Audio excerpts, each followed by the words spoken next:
ياه، فاكرين لما كانت الحياة بسيطة؟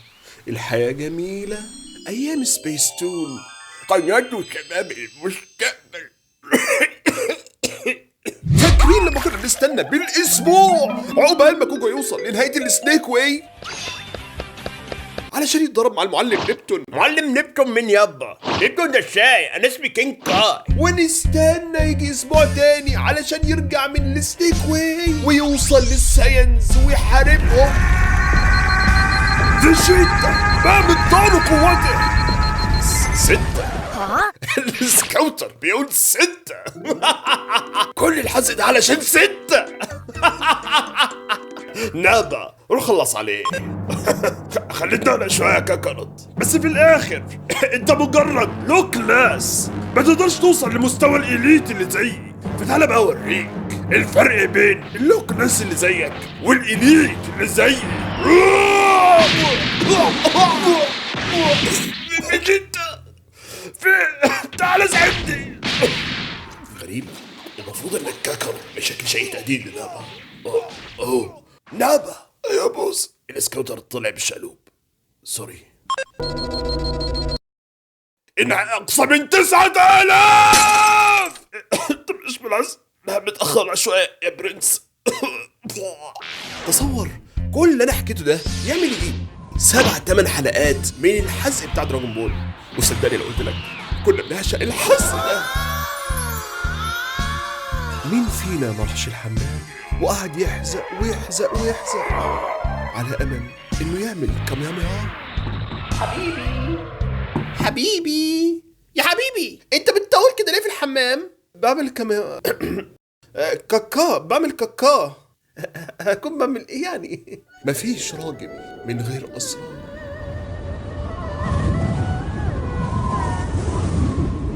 ودخلنا بعدها في عالم البيج 3 وعشنا مع ناروتو وهو قاعد على المرجحة بيفتكر في طفولته البائسة.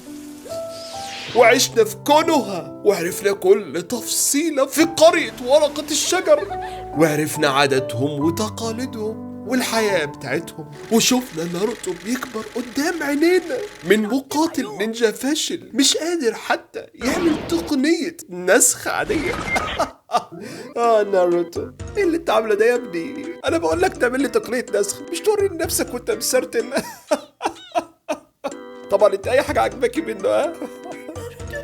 خد بالك، كونوها كانت قرية فلاحين اولا واخيرا، يعني توقع انها مليانة فلاحين، وفلاحين يعني كون فلاحين. انت تفيدي مش تبغاه واد مان، الواد الصغير اللي بتمرجح هناك ده تفيدي. ايوه ماله يعني؟ مش ده الواد اللي عنده ماس؟ هس الهوكاجي قال لي ان محدش يجي في سيره الموضوع ده عدلاه، بس عادي نبحلق فيس زي ما كل كلب جربان. هو الهوكاجي باماني ما قالش حاجه على دي، فتعالى نبحلق براحتنا.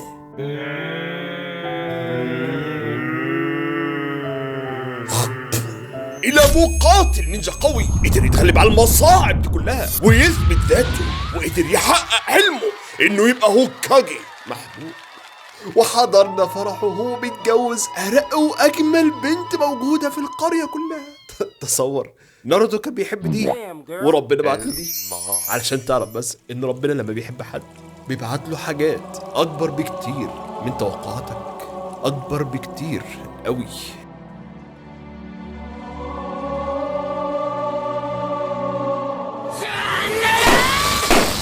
حقيقي الحسد ده يقدر يضيع كل حاجة حلوة في حياتنا. وكون معاه أسرة جميلة، والأنمي خلص لحد هنا، بس أستاذ بوروتو موجود يكمل الليجاسي. والأنمي خلص لحد هنا، وشوفنا إيتشيرو وهو بيتحول من مجرد طالب هاي سكول عادي بيشوف أشباح وبيساعدهم في مهمات صغيرة. عمو ممكن تديني الوردة دي علشان اعرف انتقل للعالم الاخر في سلام؟ حاضر، يا رب دي يساعدك تنتقلي للعالم الآخر في سلام. شكرا يا عمو. هي دي كانت شبح بجد ولا بنت صغيرة بتشتغل لي؟ إلى شينيغامي قيد التدريب على إيد روكيا. ياه، هي صحيح بسلوعة وقصيرة وما فيهاش أي تضاريس، ما تعرفلاش وش من قفا. بس اسألني أنا، بتعود تتحب بجد مين بس فينا ما يقدرش يقع في حب الرسومات العبيطة اللي بتعملها دي؟ وعندنا برضو في السلسلة رينيكو-تشان وريمي-تشان وشانجي-ميني-تشان، ومش عندنا واحدة بس، عندنا 2 ماكي من جي ام جي. واخيرا عندنا القتلة المحطمة ايرويتشي-تشان. خلينا نقول ان ايتشيجو كان عنده صورة ذهنية للثقب الاسود قبل ناسا بكتير. وشفنا ايتشيجو وهو بيحارب الهولوس بداية من ليفل 1 للأعلى في أعلى في أعلى، لحد ما اتسألت هو امتى الانمي ده هيبقى عادي؟ لأن بصراحة الهولوس مملين قوي. وإذ فجأة البسكوتة بتاعتها تتخطف وهتتقدم للمحاكمة وهتتعدم في السول سوسايتي، وايتشيجو هيضطر يخش السول سوسايتي علشان ينقذها من براثن هذا المجتمع. حلوة براثن دي؟ ونبدأ أحسن أرك اتعمل في تاريخ أي أنمي، أرك سيرا سوسايتي، وتعرفنا على شخصيات فشيخة، الجوتي 13 وكباتن الجوتي 13 واللوتننتس بتوع جوتي 13، وفوق ده كله هنتعرف على زاراكي كيمباتشي. ليك فيديو لوحدك يا معلم. وهنتعرف على افشخ شرير، افشخ فيلن اتعمل في تاريخ اي انمي، ممكن اقول لك في تاريخ اي روايه، ذا ماذرفاكر ايزن ساسكي. ليك عليا فيديو لوحدك انت كمان يا معلم. وبعد كده دخلنا على افشخ ارك اتعمل في تاريخ اي انمي. اتوقع انك تسمع الجمله دي مني كتير، ارك الارانكا. باي على الارانكا. وبعدها ضحكنا شويه مع طاقم قبعه القش، وعيطنا شويتين 3. عيطنا كتير بصراحه، عيطنا كتير، لازم اقولها يعني، عيطنا كتير قوي. تعرف يا صاحبي اجمد ميزه لون بيس انه انمي عبيط خالص. يا عم شوف رسوماته عبيطه ازاي. بعيد عن الواقع بتاعنا خالص. عندك مثلا السيليستيال دراجونز، المفروض ان هم التشوزن وانز، المقدسين، ما ينفعش حد يلمسهم، ما ينفعش حد يتكلم عليهم ولا ينقضهم، وما ينفعش حد يشم نفس الهوا بتاع البيسنتس. آلهة ماشية على الأرض، لدرجة إن الحكومة العالمية ممكن يدمروا الدول مخصوص علشانهم. بعيد خالص على الواقع، بعيد خالص على الواقع. هو أكيد وبلا شك حقبة البيج 3 تعتبر الحقبة الذهبية في عالم الأنمي، ولكن ما أقدرش أقول إنها كانت لا تخلو من العيوب. فعندنا ملوك الفيلر ناروتو وبليتش. فعندك مثلا ناروتو، توتال الحلقات في ناروتو 220 حلقة، منهم 91 حلقة فيلر، يعني حوالي 41% من الحلقات فيلر. ايه ماي جاد. اما بقى عن ناروتو شيبودن فتوتال الحلقات 500 حلقة، منهم 203 حلقة فيلر، يعني حوالي 40% من توتال الحلقات فيلرز. لو فاكر ان ده كتير، فعندك بقى الملك المتوج بليتش. ايه ماي جاد. توتال الحلقات في بليتش 366 حلقة، منهم حوالي 160 حلقة فيلر. 160 حلقة فيلر، داخلين في نص الحلقات فيلر، حوالي 45% من الحلقات فيلرز. ايه ماي جاد. المشكلة في فيلرز بليتش انها كانت طويلة فشخ، في منهم اركات كاملة.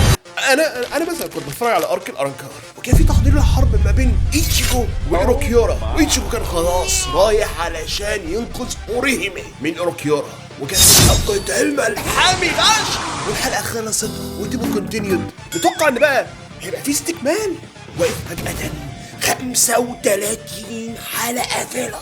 35 حلقة فيلر، هتستنى 35 اسبوع، يعني 245 يوم.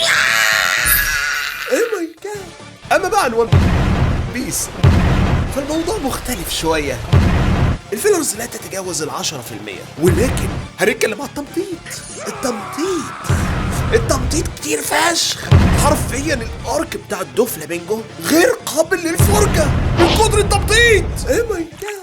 ولكن بالرغم من ده كله تبقى البيج 3 هي بيج 3 زي ما هي.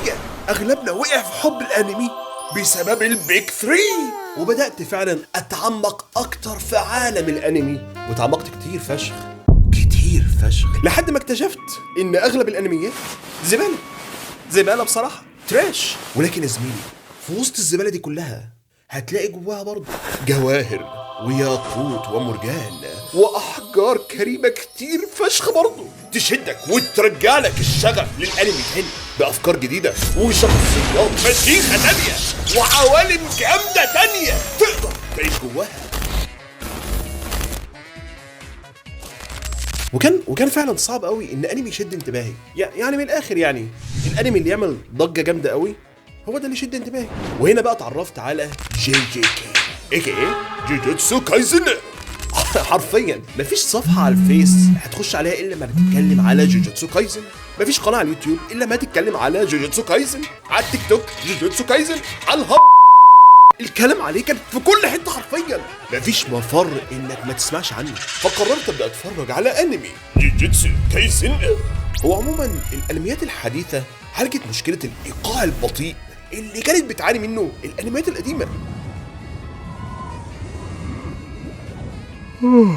بعمل ايقاع سريع نسبيا يحترم وقتك. ولكن في جوجوتسو كايزن الايقاع هنا ما هوش سريع بس